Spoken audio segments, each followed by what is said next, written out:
ഇറാന്റെ സാമ്പത്തിക അടിത്തറ തകർക്കാൻ ലക്ഷ്യമിട്ട് തന്ത്രപ്രധാനമായ ഖാർഗ് ദ്വീപ് പിടിച്ചെടുക്കാൻ അമേരിക്കൻ പ്രസിഡന്റ് ഡൊണാൾഡ് ട്രംപ് ആലോചിക്കുന്നതായി റിപ്പോർട്ടുകൾ പുറത്തു വന്നിരിക്കുകയാണ്. സംഘർഷങ്ങൾ കൂടുതൽ ശക്തമാക്കുന്നതിന്റെ സൂചനകളാണ് ഇതൊക്കെയെന്നാണ് നിരീക്ഷകർ വ്യക്തമാക്കുന്നത്. പേർഷ്യൻ ഗൾഫിലെ എണ്ണ പ്രതിസന്ധി തുടരുകയാണെങ്കിൽ അമേരിക്കൻ കരസേനയെ ഇറക്കി ദ്വീപിന്റെ നിയന്ത്രണം ഏറ്റെടുക്കുന്ന കാര്യമാണ് വൈറ്റ് ഹൗസ് പരിഗണിക്കുന്നത്. ഇറാന്റെ അസംസ്കൃത എണ്ണ കയറ്റുമതിയുടെ 90 മുതൽ 95% വരെ കൈകാര്യം ചെയ്യുന്നത് ഈ ചെറു ദ്വീപാണ്. പ്രതിദിനം 70 ലക്ഷം ബാരൽ എണ്ണ കയറ്റുമതി ചെയ്യാനുള്ള ശേഷിയുള്ള ഖാർഗ് ദ്വീപ് നഷ്ടപ്പെടുന്നത് ഇറാന്റെ സമ്പദ് വ്യവസ്ഥയെ പൂർണ്ണമായും തകർക്കുമെന്ന് അമേരിക്കൻ സെനറ്റർ ലിൻഡെ ഗ്രഹാം ഉൾപ്പെടെയുള്ളവർ വിലയിരുത്തുന്നുണ്ട്. നിലവിൽ ദ്വീപിലെ സൈനിക കേന്ദ്രങ്ങൾക്ക് നേരെ അമേരിക്ക ആക്രമണം നടത്തിയിട്ടുണ്ടെങ്കിലും എണ്ണ ശുദ്ധീകരണശാലകളെ ഇതുവരെ ലക്ഷ്യം വെച്ചിട്ടില്ല. എന്നാൽ ഇത്തരമൊരു സൈനിക നീക്കം വലിയ യുദ്ധത്തിലേക്ക് വഴിമാറുമെന്ന് നയതന്ത്ര വിദഗ്ധർ മുന്നറിയിപ്പ് നൽകുന്നുണ്ട്.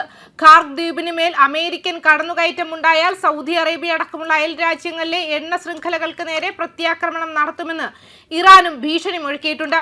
ഇതിനു പുറമെ ഇറാന്റെ യുറേനിയം ശേഖരം പിടിച്ചെടുക്കാൻ പ്രത്യേക സൈനിക വിഭാഗത്തെ നിയോഗിക്കുന്ന കാര്യവും അമേരിക്കയുടെ പരിഗണനയിലുണ്ടെന്നാണ് റിപ്പോർട്ടുകൾ സൂചിപ്പിക്കുന്നത്. അതേസമയം ഖാർഗ് ദ്വീപിൽ കൂടുതൽ ആക്രമണങ്ങൾ നടത്താൻ അമേരിക്കയ്ക്ക് കഴിയുമെന്ന് US പ്രസിഡന്റ് ഡൊണാൾഡ് ട്രംപ് ശനിയാഴ്ച അഭിപ്രായപ്പെട്ടിരുന്നു. നേരത്തെയുണ്ടായ ആക്രമണങ്ങൾ ഇറാനിയൻ എണ്ണ കയറ്റുമതി കേന്ദ്രത്തിന്റെ ഭൂരിഭാഗവും പൂർണ്ണമായും തകർത്തുവെന്ന് അവകാശപ്പെട്ടു. ഇറാനിലെ ഖാർഗ് ദ്വീപിൽ അമേരിക്ക മധ്യപൂർവ്വ ദേശത്തെ ഏറ്റവും ശക്തമായ ബോംബിംഗ് റെയ്ഡ് നടത്തിയതായി അദ്ദേഹം പ്രഖ്യാപിച്ചതിന് ഒരു ദിവസത്തിനു ശേഷമാണ് അദ്ദേഹത്തിന്റെ പ്രസ്താവനകൾ വന്നത്. ദ്വീപിലെ എണ്ണ അടിസ്ഥാന സൗകര്യങ്ങൾ മനഃപൂർവ്വം സംരക്ഷിക്കുന്നതിനിടയിൽ അമേരിക്കൻ സൈന്യം എല്ലാ സൈനിക ലക്ഷ്യങ്ങളും പൂർണ്ണമായും നശിപ്പിച്ചുവെന്നും അദ്ദേഹം അവകാശപ്പെട്ടു. പേർഷ്യൻ ഗൾഫിൽ സ്ഥിതി ചെയ്യുന്ന ഖാർഗ് ദ്വീപ് ഇറാന്റെ എണ്ണ കയറ്റുമതിയുടെ പ്രധാന ടെർമിനലാണ്. രാജ്യത്തിന്റെ ഊർജ്ജ മേഖലയിലെ ഒരു പ്രധാന ഭാഗമാണിത്.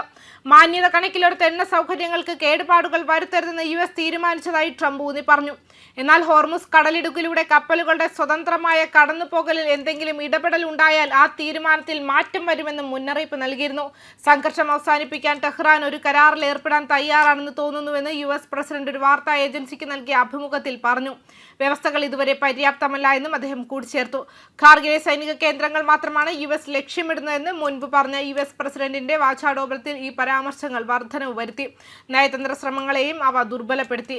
യുദ്ധം അവസാനിപ്പിക്കാൻ ലക്ഷ്യമിട്ടുള്ള ചർച്ചകൾ ആരംഭിക്കാനുള്ള മിഡിൽ ഈസ്റ്റേൺ സഖ്യകക്ഷികളുടെ ശ്രമങ്ങളെ ട്രംപിന്റെ ഭരണകൂടം ഇതിനകം തന്നെ നിരാകരിച്ചതായി സാഹചര്യത്തെക്കുറിച്ച് പരിചയമുള്ള 3 സ്രോതസ്സുകൾ റോയിട്ടേഴ്സിനോട് വ്യക്തമാക്കിയിരുന്നു.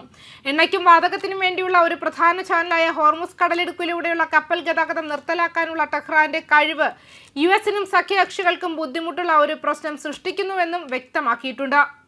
ന്യൂസ് ഡെസ്ക് കർമ്മ ന്യൂസ്.